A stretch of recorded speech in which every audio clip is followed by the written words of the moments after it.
Imagine you're sitting on your front porch. It's a nice evening, kind of late summer evening.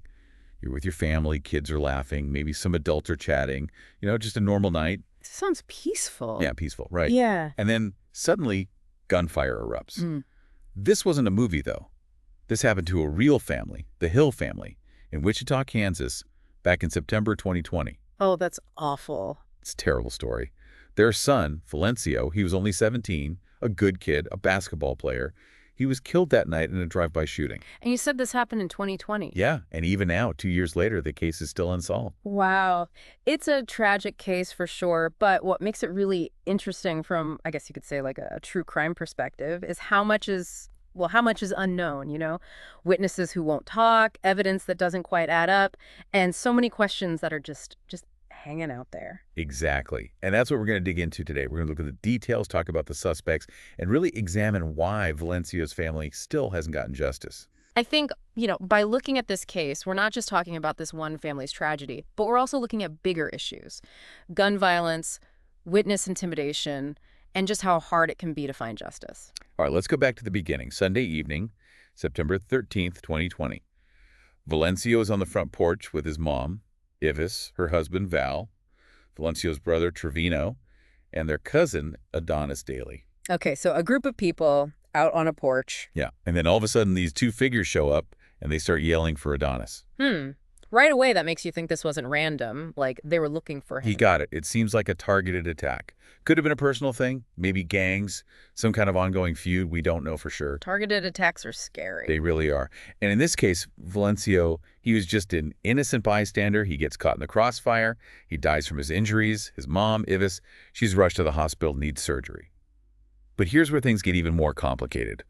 Adonis, the guy they were after, he disappeared before the police even got there. He ran. Vanished. That's suspicious. For sure. It makes you think, that he knows something about the shooters, maybe something about why they were there. But the big question is, why won't he talk? Is he scared? Is he protecting someone? Or is he trying to save himself? It's the million-dollar question, and it's haunted this investigation from day one. The police, they knew Adonis had some issues in his past: probation for assault, firearm possession, known gang affiliations. So right there, that opens up a whole bunch of potential suspects and reasons for why this happened. But even though his cousin was killed, Adonis just refused to say a word. That's that code of silence you hear about. Exactly. It happens a lot in communities where violence is common. It's a mix of fear, not trusting the police, and maybe even some misguided sense of loyalty. It's got to be frustrating for the police. It is. They're left with bits and pieces.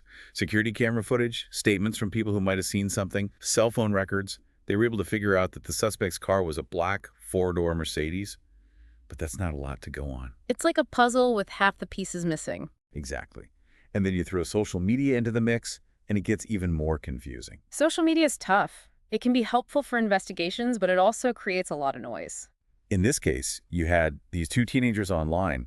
They were posting really insensitive things about Valencio, even using his death in a rap song. Naturally, that got the police looking into them. You got to check it out, right? In the world of social media, it's so hard to know what's real and what's just people trying to get attention. And turns out these guys, they were just being jerks. They had nothing to do with the actual shooting. So all talk, no action. Yeah, pretty much. It just goes to show you how easy it is to get misled by what people say online. Makes sense. So Ivis, Valencio's mom, she's recovering in the hospital, and she tells the police that she thinks she can ID one of the shooters. She even gives them a picture from Facebook of a guy she knew as Steven. Eyewitness testimony, that can be really powerful evidence, but it's not always accurate, especially in situations where there's a lot of stress, like a shooting. And in this case, Avis's memory, well, it played a trick on her. The guy in the photo, his name was Ahmad, and he looked a lot like Steven. But the police, they knew that Ahmad was in jail when the shooting happened, so he was ruled out right away. So a false lead. Yeah. But even though the photo was wrong, the name Steven was still on the radar.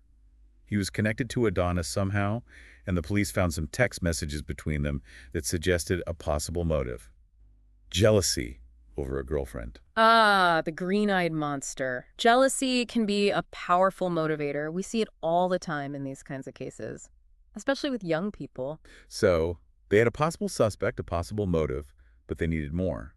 They started looking at Steven's cell phone data to see if it put him near the crime scene that night. Cell phone data is like a gold mine for investigators these days. Tells you where someone was, who they were talking to, even what websites they visited. Right. But it's not a perfect tool. Yep. And in this case, the data, it put Stephen in the general area of the shooting, but not directly at the scene. So close, but not quite. Exactly. It wasn't enough to arrest him, but it was enough to keep him on the suspect list. Okay, so the investigation is still going. Yep. And as they kept digging, another name popped up, Larry. Larry. Turns out Larry and Adonis, they had some serious bad blood between them. Apparently, it stemmed from Adonis allegedly abusing Larry's sister. Whoa. Domestic situations, those are always volatile. Emotions are high, and things can get out of control very quickly. And in this case, it was definitely a powder keg. The police found messages between them, lots of threats, a lot of anger. You can almost feel the tension. So the question is, did that tension boil over on the night of Valencio's murder? Was this revenge? Or just a tragic consequence of a feud that went way too far? Those are the questions that investigators had to grapple with. And to make things even more interesting, the police found a black Mercedes matching the description of the suspect vehicle at the house of one of Larry's relatives. Interesting. That's a pretty big coincidence. It is. But remember, just because a car is somewhere doesn't mean the owner was involved. Right, right. They need to figure out who was driving it that night and see if there's any, like, forensic evidence linking it back to the shooting, fingerprints or anything like that. Exactly. It's another piece of the puzzle, but it doesn't necessarily complete the picture. And then there's the ballistics. The analysis showed that one of the guns used to shoot Valencio was also connected to other crimes in the area, even a homicide in another county. Ballistics is amazing, isn't it? Like a fingerprint for a gun. It is. But in this case, the lead went cold. Turns out the suspect in that other homicide, he had a solid alibi for the night Valencio was killed. Another dead end. Yeah, unfortunately. Investigations are rarely straightforward. Yeah. You know, there are always twists and turns, false leads you have to follow before you can get to the truth. Right.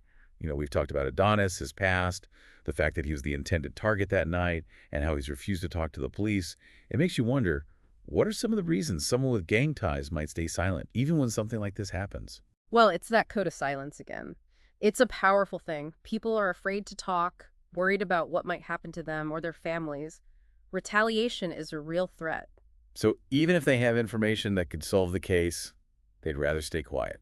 It's a tough position to be in. They have to weigh the risks, you know? Speaking up could put their lives in danger. It's a heartbreaking situation for Valencio's family. They just want answers. They want someone held accountable. It is. And it's a reminder that there's always a human cost in these cases.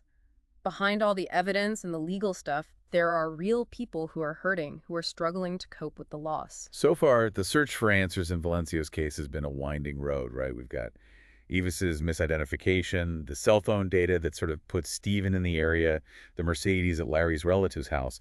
There's a lot of circumstantial evidence, but is it enough to actually build a case? That's the question for the prosecutors, isn't it? They have to take all those pieces and somehow weave them together into a story that convinces a jury that someone is guilty, and they have to do it beyond a reasonable doubt. High bar to clear. It is.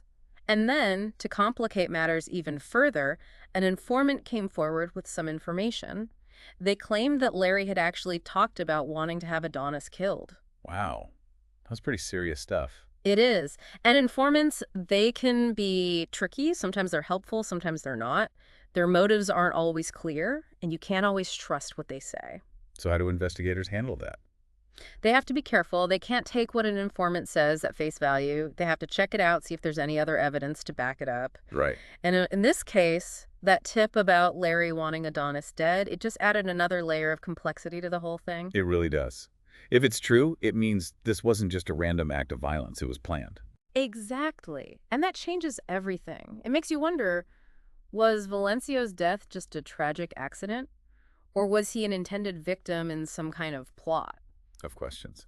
And then there's Larry's girlfriend. She didn't want to talk to the police at first, but eventually she agreed to a second interview.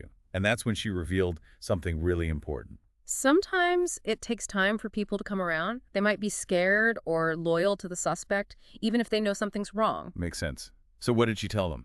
Well, she said that on the night of the shooting, Larry came home acting strange.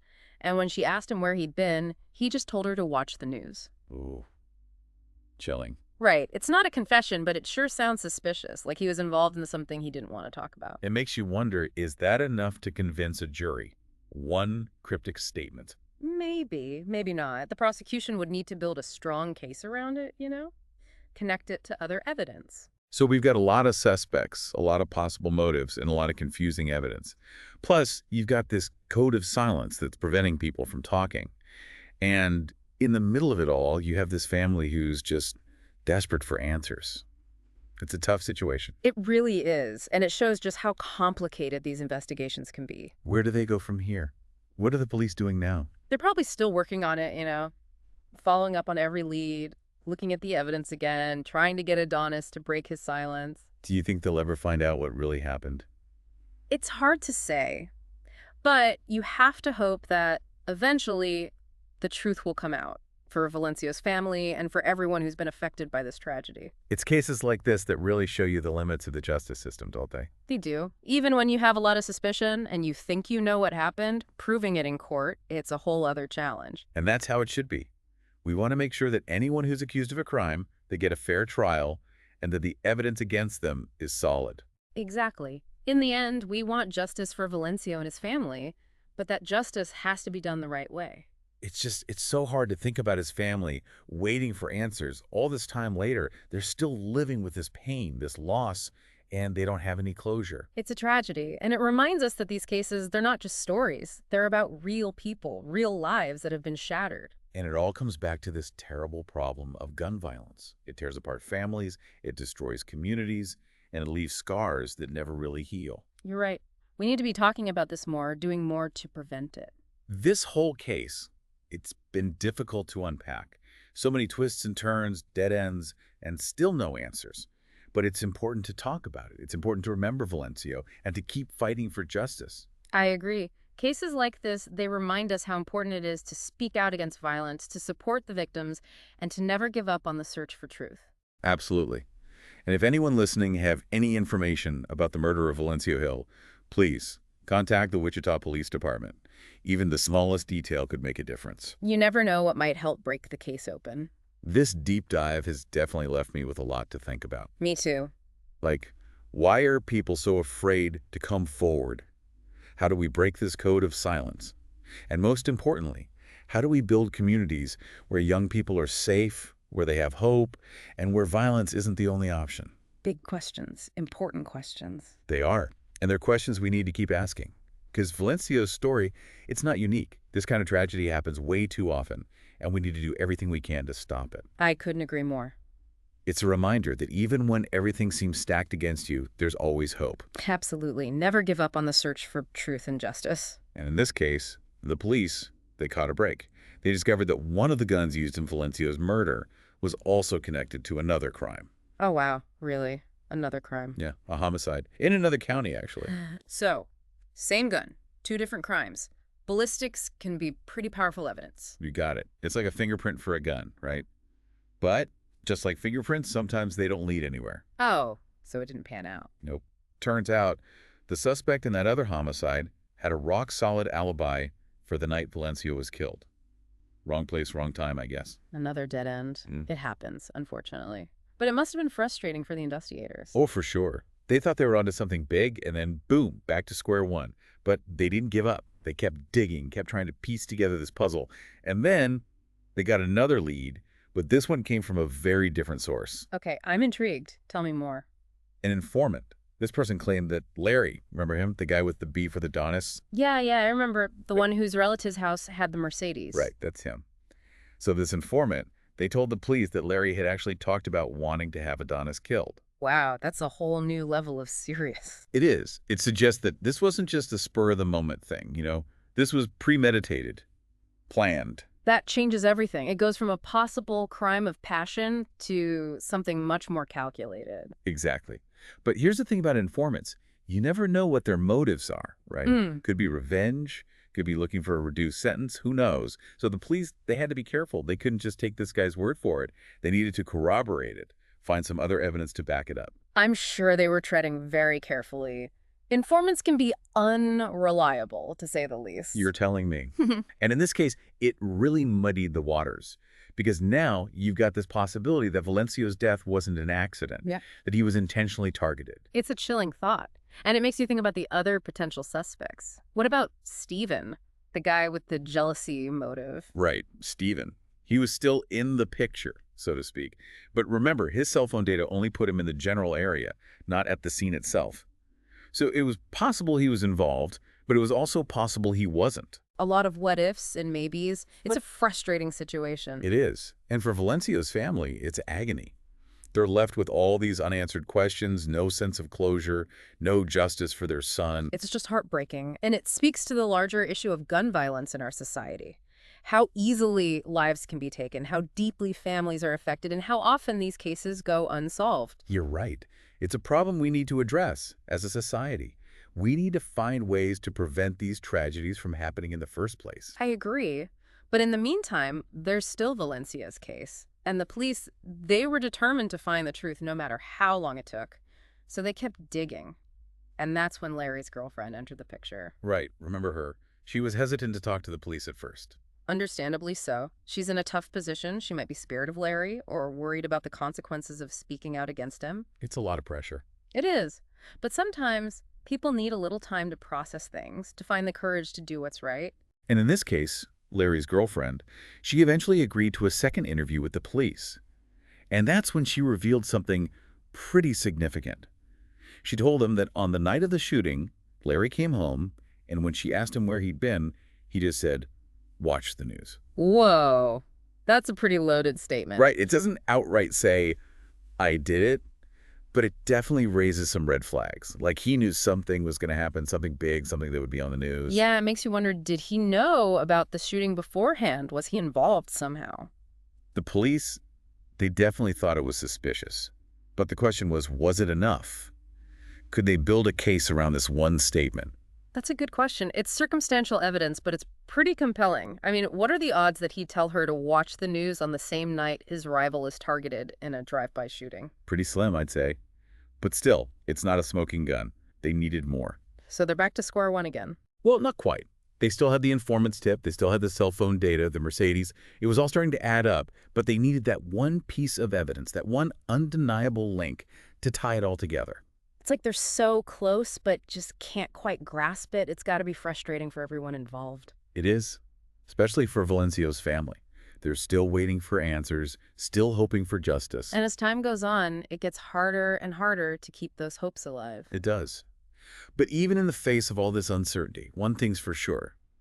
Valencio's story deserves to be told. His life mattered, and we can't let him be forgotten. You're right. His memory should be a reminder of the human cost of gun violence, the ripple effect it has on families and communities.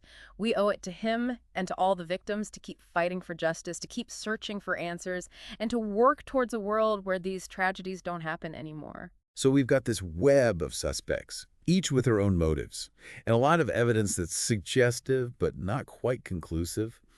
We've got witnesses who are afraid to talk, a family that's desperate for closure, and a community that's grappling with the senseless loss of a young life. It's a complex case with no easy answers. It's like a puzzle where you have most of the pieces, but you can't quite figure out how they all fit together. Exactly. But even the most complex puzzles can be solved with enough patience, persistence, and a little bit of luck. You have to have hope. You do. And for Valencio's family, for the investigators who are still working on this case, that hope is what keeps them going. I can only imagine how difficult it must be for them to keep that hope alive after all this time. It takes incredible strength. And it's a reminder that even in the darkest of times, there's always a flicker of light, a possibility that justice will prevail. And that's what we have to hold on to.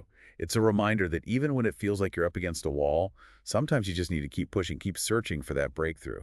Persistence is key in these cases. Absolutely. And you know what? Sometimes those breakthroughs come from the most unexpected places.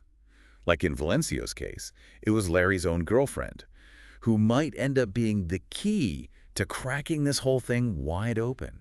Wait, what? How so? Remember, she was hesitant to talk to the police at first. Yeah, I remember you saying that. She seemed scared. She was. It's understandable, right? She's in a tough spot. But during that second interview, she finally opened up. And what she told the police, it was pretty damning. She said that Larry had told her to watch the news on the very night of the shooting. Oh, wow. That's huge. Right. It's not a confession, but it's pretty close. It implies he knew something was going down. Yeah, like he was in on it somehow, or at least knew about it beforehand. Exactly. And for the investigators, that was a major turning point. It gave them something concrete to work with. They could start building a timeline, corroborating her story with other evidence. It's amazing how one little detail, one seemingly insignificant comment, can change everything. It really is.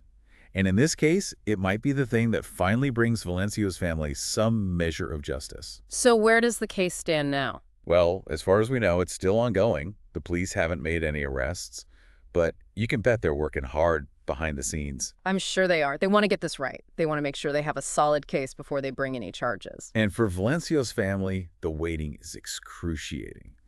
Every day that passes without answers is another day of pain and frustration. I can't even imagine what they're going through. To lose a child like that and then to have to wait for justice, it's just unbearable. It is, and it highlights the ripple effect of these kinds of tragedies. It's not just the immediate family who suffers, it's the entire community. Friends, neighbors, classmates, everyone who knew Valencio, they're all affected by this. It's a loss that's felt far and wide. It is, and it's a reminder that we need to do everything we can to prevent these tragedies from happening in the first place. Absolutely. We need to have serious conversations about gun control, about mental health, about creating a society where young people feel safe and supported. Because Valencia's story, it's not just a story, it's a wake-up call. It's a plea for change. It is. And while we wait for justice to be served in this particular case, let's not forget the bigger picture. Let's honor Valencio's memory by working towards a world where no family has to endure this kind of pain. That's a powerful message. It's a message we all need to hear, and it's a message we need to act on. I agree. We can't let this be just another statistic, another forgotten tragedy. We have to keep pushing for change, keep fighting for a better future. Well said. And to everyone listening, thank you for joining us on this deep dive. We'll continue to follow this case and provide updates as they become available. And in the meantime, let's all do our part to make our communities safer, more supportive, and more just for everyone. That's the best way to honor Valencio's memory and to prevent future tragedies from happening. Couldn't have said it better myself.